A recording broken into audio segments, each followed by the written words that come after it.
ہمارے ہاں قبر کے عذاب کے حوالے سے کافی سوالات کیے جاتے ہیں اور ایک عام تاثر پایا جاتا ہے کہ ہمارے مرنے کے بعد اور قیامت کے دن دوبارہ زندہ ہونے کے درمیان ایک وقفہ ہے۔ اس وقفے کے دوران چونکہ مردہ قبر میں ہوتا ہے تو یہ نظریہ پیدا ہو گیا کہ اس دوران گناہ گار مردے کو قبر میں عذاب ملے گا۔ یہ پورا نظریہ مگر قرآن کی تعلیمات کے خلاف ہے۔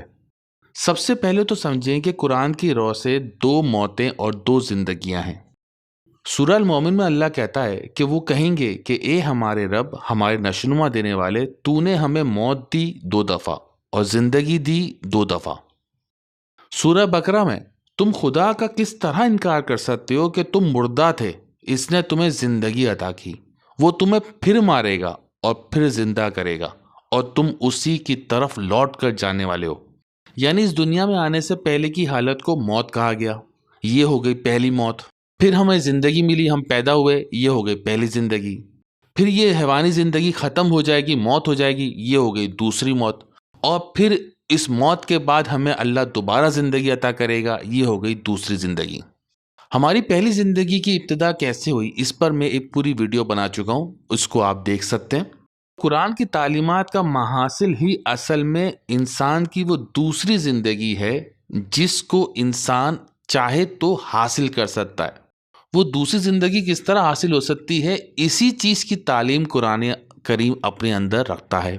قرآن کہتا ہے سلسلہ حیات کے اندر ہم مزید بلند ہو سکتے ہیں، جسم کی موت کے بعد زندگی کا اگلا لیول حاصل کر سکتے ہیں۔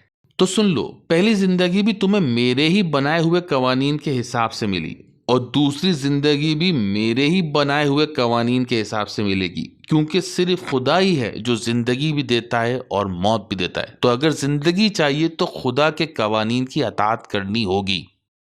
لیکن ہر مذہب نے دوسری زندگی کے حوالے سے عجیب و غریب تصورات پیدا کر لیے، اور جب اسلام بادشاہت کے زیر اثر آیا، اسلامی ریاست عربیوں کے بجائے ایرانیوں کے ذریعے سے چلی، تو وہی نظریات بدقسمتی سے اسلام کے اندر بھی آ گئے۔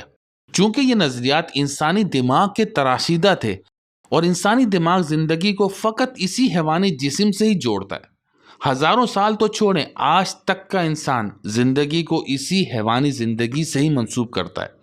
تو جب اللہ کہتا ہے کہ موت کے بعد دوبارہ زندگی ملے گی، تو انہوں نے اسی جسم کو سمجھ لیا کہ یہی جسم دوبارہ زندہ ہو جائے گا۔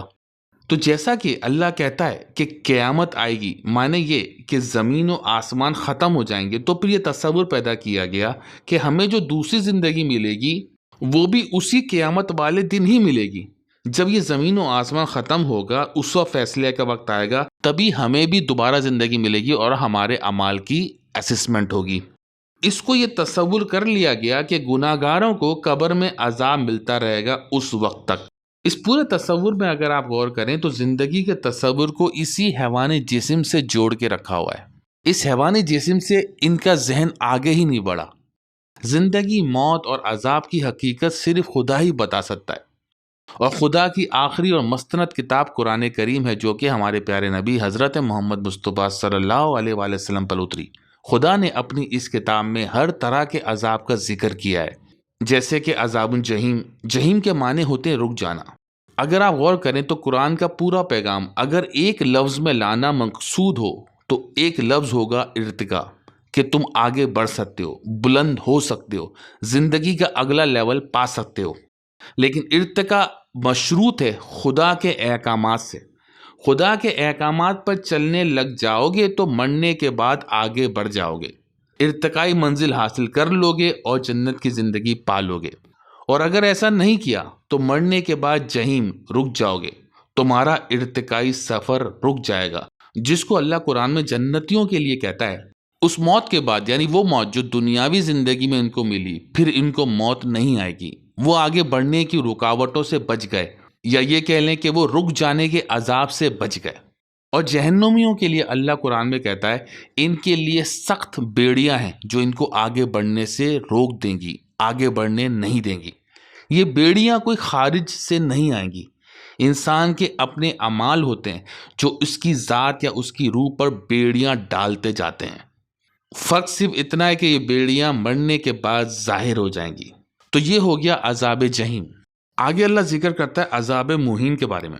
یعنی کہ آگے بڑھ جانے والوں کے مقابلے میں جو پیچھے رہ جاتے ہیں ان کو جو احساس کمتری ہوگا، اس کیفیت کو عذاب مہین کہا گیا ہے، یعنی ذلت آمیز عذاب یا سزا۔ ایک اور عذاب ہے عذاب یومن عقیم۔ عقیم کے لغوی معنی ہوتے ہیں انسان کی کوشش جو ثمر بار نہ ہو، نتیجہ نہ پیدا کریں۔ اسی وجہ سے اس لفظ کا ایک اصطلاحی معنی ہے بانجھ پن۔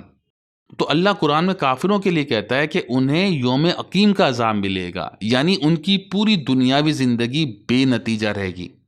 ایک اور عذاب کا ذکر آتا ہے جس کو کہا گیا عذاب مقیم، یعنی وہ سزا یا عذاب جو ہمیشہ قائم رہنے والا ہے۔ مقیم معنی ہوتا ہے وہ چیز جو ہمیشہ قائم رہے۔ اسی عذاب کو عذاب خلد بھی کہا گیا ہے۔ اس کے علاوہ عذاب النار کا بھی ذکر ملتا ہے، یعنی آگ کا عذاب۔ عذاب عظیم یعنی اتنا بڑا عذاب کہ ذلت و رسوائی بھی اس کے آگے کچھ نہیں ہو، بہت بڑا عذاب۔ اس کے علاوہ عذاب شدید یعنی وہ عذاب یا سزا جس کی شدت میں اضافہ ہوتا جائے، اس کو عذاب شدید کہا گیا۔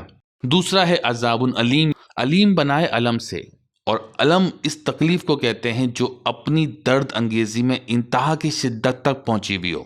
تو اللہ تعالیٰ نے کئی قسم کے عذاب کا ذکر کیا ہے، لیکن عذاب قبر کا کہیں ذکر نہیں آیا۔ وہ اس لیے کہ قبر کے عذاب کے حوالے سے جو بھی تصورات ملتے ہیں وہ سارے جسمانی تکالیف سے متعلق ہیں۔ قبر تنگ ہو جائے گی، پسلیوں پہ پسلیاں چڑھ جائیں گی، سانپ یا بچھو ڈسیں گے۔ لیکن اگر آپ قرآن میں دیے ہوئے مرنے کے بعد کے عذاب کو تھوڑا سا غور کریں گے تو وہ عذاب جسمانی نہیں ہے، وہ عذاب یا تکلیف احساسات سے جڑی ہوئی ہے، نفسیات سے تعلق رکھتی ہے، جیسے کہ رک جانا، رک جانے کا پچھتاوا، ذلت و رسوائی کا پچھتاوا، پیچھے رہ جانے کا احساس، نتائج کے ثمر انگیز نہ ہونے کا احساس۔ ان سب عذاب میں آپ کو پچھتاوے کا عنصر ملتا ہے، اور پچھتاوے کا تعلق جسم سے نہیں ہوتا، انسانی ذات سے، انسانی نفسیات سے، انسانی روح سے یا انسان کی خودی سے ہوتا ہے۔ اور جیسا کہ میں نے شروع میں کہا، قرآن کریم کی تعلیمات کا محور ہی انسان کے جسم میں رہنے والی روح یا خودی ہے۔ اسی روح کی نشو و نما کرنے کے لیے قرآن کریم ہمارے پیارے نبی پہ اترا۔ اس روح کی نشو و نما خدا کی صفات اپنانے سے ہوتی ہیں۔ قرآن یہی کہتا ہے کہ آپ خدا کے رنگ میں اپنی خودی کو رنگتے چلے جائیں۔ خدا کے رنگ سے مراد ہوتی ہے خدا کی صفات۔ تو یوں کہہ لیں کہ اپنے کردار میں خدا کی صفات اپناتے چلے جائیں، تو مرنے کے بعد نہ تو آپ کو کوئی حزن ہوگا، نہ پچھتاوا ہوگا، نہ کوئی خوف ہوگا، نہ کوئی عذاب ہوگا۔ میں نے پچھلی ویڈیو میں بتایا کہ ہماری یہ زندگی جان کی بدولت ہے۔ جب تک اس جسم میں جان ہے، آپ کا جسم زندہ ہے۔ جان نکلتے ہی یہ جسم مردہ ہو جائے گا اور آپ کی موت ہو جائے گی۔ لیکن اگر آپ نے اس زندگی میں اپنی روح کی نشو و نما کر لی تو آپ کی روح اگلی منزل کے لیے کوالیفائی کر جائے گی۔ روح کو ملنے والی جنت اور زندگی کا ادراک ہم موجودہ زندگی میں کر ہی نہیں سکتے۔ اللہ نے صاف کہہ دیا کہ کوئی نفس جان ہی نہیں سکتا کہ اس کے اچھے اعمال کے بدلے میں ہم نے اس کے لیے کیا رکھا ہوا ہے، اس کی آنکھوں کی ٹھنڈک کے لیے کیا رکھا ہوا ہے۔ یہی بات مختلف انداز سے اللہ دوسری جگہ کہتا ہے کہ جو اللہ کی راہ میں قتل ہو جائیں وہ مردہ نہیں ہے، وہ زندہ ہیں، مگر ہم اپنے اس جسم سے اس زندگی کا ادراک نہیں کر سکتے، ہم اس تصور میں نہیں لا سکتے اس زندگی کو اپنے اس جسم میں رہتے ہوئے۔ دوسری جگہ اللہ کہتا ہے کہ وہ زندہ ہیں اور ان کا رب ان کو رزق بھی دیتا ہے، لیکن اگین ہم شعور کی وہ سطح نہیں رکھتے کہ اس زندگی کا کچھ تصور کر سکیں۔ تو قرآن کی آیت سے یہ بات واضح ہے کہ ہماری دوسری زندگی اس جسم کی نہیں ہے۔ قرآن ہماری خودی، ہماری ذات کی نشو و نما کرنے آیا ہے۔ جس انسان نے اپنی ذات کی نشو و نما کر لی، اللہ انہی کو زندہ کہتا ہے، ورنہ جو لوگ اپنی ذات یا اپنی خودی کے نشو و نما نہیں کرتے، اللہ ایسے زندہ لوگوں کو بھی زندہ نہیں بلکہ مردہ کہتا ہے۔ اللہ پیارے نبی سے کہتا ہے کہ آپ مردوں کو سنا نہیں سکتے، نہ بہروں کو، جن کا ایٹیٹیوڈ یہ ہے کہ آپ کی بات سن کر پیٹ کر کے منہ پھیر کے چلے جائیں۔ تو نہ تو یہ اندھے تھے، نہ بہرے تھے، نہ گونگے ہیں، نہ مردہ ہیں، مگر بات اتنی ہے کہ حق اور سچ کی آواز پہ لبیک کہنے والی جو چیز انسان کے اندر ہوتی ہے وہ انسانی روح ہوتی ہے، انسانی ذات یا خودی ہوتی ہے۔ جس کی خودی مر گئی ہو وہ صرف حیوانی طور پہ جانور کی طرح زندہ ہے، اور قرآن کی تعلیمات کا محاصل وہ زندگی ہے جو اس حیوانی زندگی کی موت کے بعد مل سکتی ہے۔ اللہ کے احکامات ماننے میں ہی ہمارے نفس کی، ہماری خودی کی نشو و نما ہوتی ہے، اور یہ بات اللہ خود قرآن میں اس طرح واضح کرتا ہے کہ تم ان لوگوں کی طرح نہ ہو جانا جنہوں نے اللہ کے احکامات کو بھلا دیا۔ تو اس کا نتیجہ کیا ہوا؟ اللہ نے انہیں ان کے اپنے نفس یا اپنی خودی سے ہی غافل کر دیا، یعنی کہ وہ چیز جو زندگی کی بلندیاں پا سکتی تھی، جو مرنے کے بعد قائم رہ سکتی تھی، اسی کی نشو و نما سے یہ غافل ہو گئے۔ تو در حقیقت اللہ کا تعلق ہماری خودی سے، خدا کا تعلق ہماری خودی سے، ہماری خودی کی خوراک ہے خدا کی صفات۔ انسان کی ذات یا خودی در حقیقت انسان کا شعور ہے، یہی وہ چیز ہے جس کو آپ کہتے ہیں میں، اور یہی وہ ذات یا شعور ہے جس نے اگلا سفر طے کرنا ہے، جس کے بارے میں اللہ کچھ اس طرح کہتا ہے: اللہ موت کے وقت اور جو لوگ مرتے نہیں ان کو نیند کی حالت میں ان کے نفس کو یا شعور کو یا خودی کو لے جاتا ہے، پھر جس پر موت وارد ہو جائے اس کے نفس کو روک لیتا ہے اور دوسرے نفس کو ایک مدت معینہ کے لیے واپس بھیج دیتا ہے۔ اس میں ارباب فکر و تدبر کے لیے حقیقت تک پہنچنے کے لیے بڑی نشانیاں ہیں۔ جب ہم سوتے ہیں تو ہمارا جسم تو بستر پر ہوتا ہے، مگر ہمارا شعور کہیں اور ہوتا ہے، اور جو کچھ وہ کرتا ہے ہمارا جسم وہ محسوس کرتا ہے، لیکن اس وقت ہمارا جسم جو کچھ کر رہا ہوتا ہے وہ ہمارا شعور محسوس نہیں کرتا۔ مطلب آپ نے کس کو ہاتھ مارا، کس کو پیر مارا، آپ کے آس پاس کیا بات ہو رہی ہے، آپ سوتے ہوئے بول رہے ہیں یا خراٹے رہ رہے ہیں، یہ سب چیزوں کا آپ کو علم ہی نہیں ہوتا۔ لیکن آپ کے شعور نے اگر کچھ خاص کام کیا ہے نیند کی حالت میں تو وہ احساس آپ کو اٹھنے کے بعد بھی ملتا ہے۔ یہی وہ شعور ہے جو در حقیقت آپ ہیں۔ ہماری دوسری زندگی ہمارے شعور کو ہی ملتی ہے، اور ہمارا شعور یہاں جو سیکھتا ہے یا جو سمجھتا ہے، جو یادیں بناتا ہے، وہ حافظہ لے کر جائے گا اگلی زندگی میں، اس فرق کے ساتھ کہ وہ یہاں کی زندگی کے وقت اور مدت کو اس طرح یاد نہیں رکھ پائیں گے جس طرح کے ٹائم کے معنی و مطالب ہمارے اس زندگی میں ہیں۔ ہر انسان جب مرتا ہے تو اس کے لیے قیامت ہو گئی۔ قیامت کا لفظ نکلا ہے قیام سے، مطلب کھڑے ہو جانا۔ آپ کی موت جیسی ہوگی آپ کی روح، آپ کا نفس کھڑا ہو جائے گا، جسم سے باہر آ جائے گا۔ ہر انسان کے لیے قیامت اس کی موت ہے۔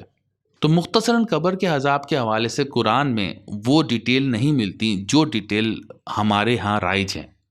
شکریہ۔